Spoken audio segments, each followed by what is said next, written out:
রাধে রাধে, নমস্কার বন্ধুরা।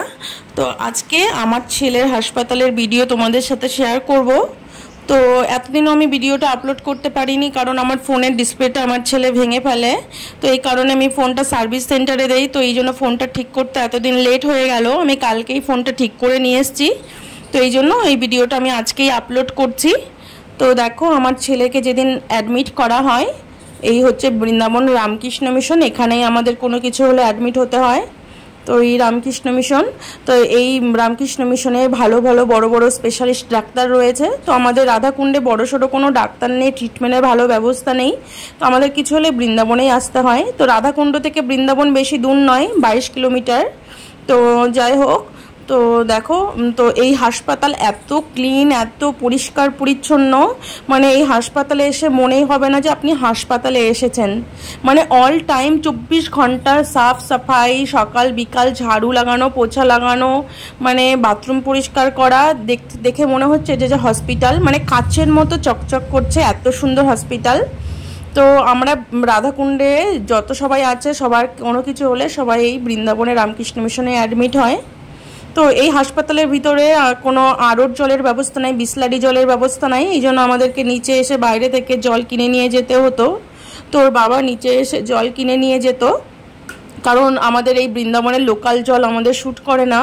লোকাল জল খেলেই মানে পেটের প্রবলেম শুরু হয়। তো আমাদেরকে সবসময় বিসলারি জল খেতে হয়, আমরা বাড়িতেও বিসলারি জল খাই। তো যাই হোক, তো যেদিন আমার ছেলেকে অ্যাডমিট করা হয়, তো এই দিন ওকে 7 থেকে 8টা স্যালাইন লাগানো হয়, 12টা ইঞ্জেকশন লাগানো হয়। দেখো, আমার ছেলে যখন ঘুমিয়ে থাকতো তখন ওকে স্যালাইন চড়ানো হতো, আর ও যদি জেগে থাকে ওকে স্যালাইন চড়ানোর ক্ষমতা কারণেই ও সব কিছু টান দিয়ে ছুঁড়ে ফেলবে। মানে এই হাসপাতালে ও থাকতে ভীষণ বিরক্ত বোধ করতো। সারাদিন ও বাড়িতে ঘুরে ফিরে খেলে, কিন্তু এই হাসপাতালে 3 দিন বদ্ধ অবস্থায় ছিল। মানে ওর রাগের চোটে আমার ফোনটাই পুরো ভেঙে দিল। ফোনটা এমন করে নিচে ছুঁড়ে দিল, ফোনটার পুরো ডিসপ্লেটাই ভেঙে দিল। তো যাই হোক, মানে এই বাচ্চা মানুষকে এইভাবে আটকে রাখা, তো কিন্তু কি করব, অসুস্থ এমন। আর জ্বর যখন উঠতো ওর, মানে জ্বরের জন্য প্রচণ্ড মানে চিৎকার করে কাঁদতো। মানে জ্বরটা হয়েছে ভোরবেলা, ভোর 5টা থেকে। তো আমরা এত ধ্যান দেইনি। তো যাই হোক, ভোর 5টা থেকে আমি ভেবেছি হয়তো ওকে জলপটি দিয়ে দিব, জ্বর উঠুক। কেবল তো সবে জ্বর উঠলো, কিন্তু সকাল 11টার মধ্যেই যে জ্বর এরকম মাথায় উঠে যাবে আমরা কেউ ভাবতে পারিনি। তো জ্বর ওর মাথায় উঠে যাওয়ার কারণে আমার ছেলে পুরো মানে চোখ মুখ খিস্তে খিস্তে পুরো অজ্ঞান হয়ে গেল, হাত পা পুরো ছেড়ে দিল। আমি তো ভেবেছি যে আমার ছেলে আর নাই, আর আমি ছেলেকে খুঁজে পাবো না। তো যাই হোক, রাধারানীর কৃপায় আমার ছেলে আবার সুস্থ হয়ে উঠবে আশা করি, কারণ ওকে যখন হাসপাতাল আনা হয়েছে ভালো মতো ট্রিটমেন্ট চলছে। কিন্তু শরীর ভীষণ কমজোরি হয়ে গেছে আমার ছেলের, এখনও পর্যন্ত আমার ছেলের কমজোরি যায়নি। তো ডাক্তার অনেক ফাইল টাইল লিখে দিয়েছে, ভালো করে খাওয়া দাওয়া করাচ্ছি। তো যাই হোক, দেখো আমার ছেলের শরীর প্রচণ্ড অসুস্থ। ওর বাবা নিয়ে নিয়ে এদিক থেকে এদিক, এদিক থেকে এদিক শুধু ঘোরাফেরা করে। ও রুমের ভিতর থাকতেই চায় না, কারণ রুমের ভিতর বিরক্ত বোধ করে। আর মানে প্রচণ্ড জেদ এখন হয়ে গেছে বেশি করে। তো যাই হোক, ওকে সবসময় এরকম দিন রাত ঘোরাফেরা করাতে হয়। তো যতক্ষণ জেগে থাকে ততক্ষণ ওকে কোনো স্যালাইন ইঞ্জেকশন দেওয়া যায় না, ওকে ঘুম পাড়ানো হয়। ঘুম পাড়ানোর পর ওকে স্যালাইন ইঞ্জেকশন দিতে হয়। তো দেখো, শরীর এত খারাপ হয়ে গেছে আমার ছেলের।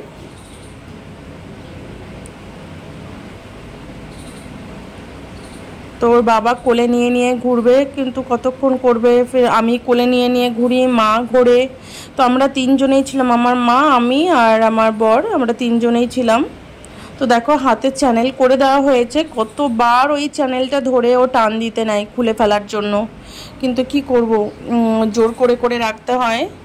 বাচ্চার অসুখ হলে খুব মুশকিল হয়। তো দেখো, আমাদের ঘরের ভিতরেই জানলা আছে, মানে বাইরের দিকটাতে, সেই জানলার ধারে বাদরগুলো এসে বসে থাকে। সারা বেলায় এই বাদরের পিছনে দৌড়াবে, সব সময় বাদর এসে জানলার সামনে বাদর দেখলেই ওকে ওই বাদরের কাছে নিয়ে যেতে হবে। ওই বাদরগুলোকে এরকম করবে, ও আনন্দ পায় ভীষণ।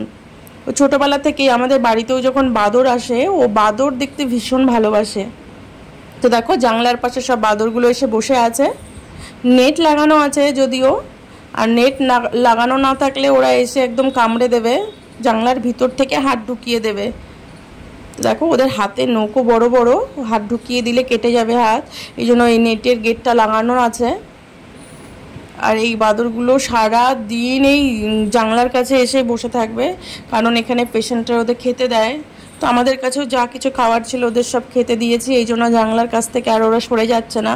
আর আমার ছেলেও এই বাদরগুলো দেখে ভীষণ আনন্দ পায়। তো দেখো ভীষণ আনন্দ পায় এই বাদরগুলো দেখে, এই জন্য ওখান থেকে যেতেও চায় না। তো এইভাবেই ওর সময় কাটছিল, কারণ ওকে নিয়ে আমরা তাও ফোন দেখে দেখে সময় কাটাচ্ছিলাম, কিন্তু ওর আর সময় কাটছিল না। এই জন্য ওর ভীষণ রাগ হয়ে গেছিলো, ভীষণ জেদও হয়ে গেছে, মানে কিছুতেই এই রুমের ভিতরেও থাকতে চায় না। তো যাই হোক, এই হাসপাতালে একটা সুন্দর ব্যবস্থা রয়েছে, মানে 2 টাইম এখানে পেশেন্টের জন্য প্রসাদ দিতে আসে। এটা রামকৃষ্ণ মিশন, এখানে 2 বেলা ভোগ লাগানো হয়। তো যাই হোক, ওই প্রসাদই সব পেশেন্টের, যারা যারা পেশেন্ট প্রসাদ নিতে চায় তো প্রসাদ দিতে আসে এরকম গাড়ি করে। খুব সুন্দর পেশেন্টের জন্য খাবার তৈরি করা হয়েছে। তো দেখো রুটি আছে, একটা ডাল আছে, একটা সবজি আছে, একটা ভাত আছে, একটা খিচুড়ি আছে। এগুলো সব পেশেন্টের জন্য খুব নর্মাল, না কোনো ঝাল, না কোনো লবণ, না কোনো মানে মিষ্টি, একদম নর্মাল খাবার, একদম সাধারণ কম তেল ঝালে, যাতে পেশেন্টরা খেতে পারে। অপারেশনের পেশেন্ট হোক, নর্মাল পেশেন্ট, সব রকম পেশেন্টের জন্য একই রকম খাবার। এরকম দেখো খিচুড়িটা, এটা হচ্ছে কাঁচা মুগ ডাল দিয়ে তৈরি, খুবই টেস্টি খিচুড়িটা, ভীষণ ভালো লাগে এই খিচুড়িটা খেতে। অনেকে হয়তো হাসপাতালে খেতে ভালো লাগে না, কিন্তু আমাদের এই বৃন্দাবনের রামকৃষ্ণ মিশনের যে 2 বেলায় প্রসাদ দিতে আসে, মানে এত স্বাদ, কিন্তু কোনো রকম কম তেল, কম লবণ, কম ঝালে এটা পেশেন্টের জন্য বানানো হয়। তো দেখো 3টি করে রুটি দেয়, খিচুড়ি দেয়। তো আমরা ভাত নেই না, যেহেতু আমরা ভাত খাই না বাইরে, খিচুড়ি দেয়। 2 বেলা আসবে। আবার সব পেশেন্টরা তো নেয় না খাবার, তো যারা যখন খাবারগুলো বেঁচে যায় আবার সবাইকে ডেকে ডেকে দিয়ে দেয়। তো এত সুন্দর পরিষেবা দেয় এখানে রামকৃষ্ণ মিশন। এখানে যে ডাক্তার পেশেন্টকে দেখবে পুরো ফ্রিতে, কোনো রকম ভিজিট নেয় না, কারণ রামকৃষ্ণ মিশন সেবা করে। আর ওষুধের দাম আর স্যালাইন, রক্ত পরীক্ষা করা, সব কিছু টেস্টে হাফ পয়সা নেবে। বাইরে পরীক্ষা করতে গেলে যে পয়সাটা নেওয়া হয় সেটার হাফ নেবে। যেরকম আল্ট্রাসাউন্ড করতে গেলে যেরকম হয়তো বাইরে 800 টাকা নেবে, সেটা রামকৃষ্ণ মিশনে 400 টাকা নেবে। তো এইভাবে ট্রিটমেন্ট করা হয়, কারণ রামকৃষ্ণ মিশন সেবা করছে, এখানে প্রচুর ডোনেট আসে বাইরে থেকে, তো যার কারণে এই সেবাগুলো চলছে। 2 বেলা পেশেন্টের জন্য এরকম প্রসাদ দেওয়া হয়, তো এগুলো তো খরচা হয়। তো এগুলো সমস্ত সেবা, এগুলোর কোনো পয়সা লাগে না, এগুলো ফ্রি সেবা হয়।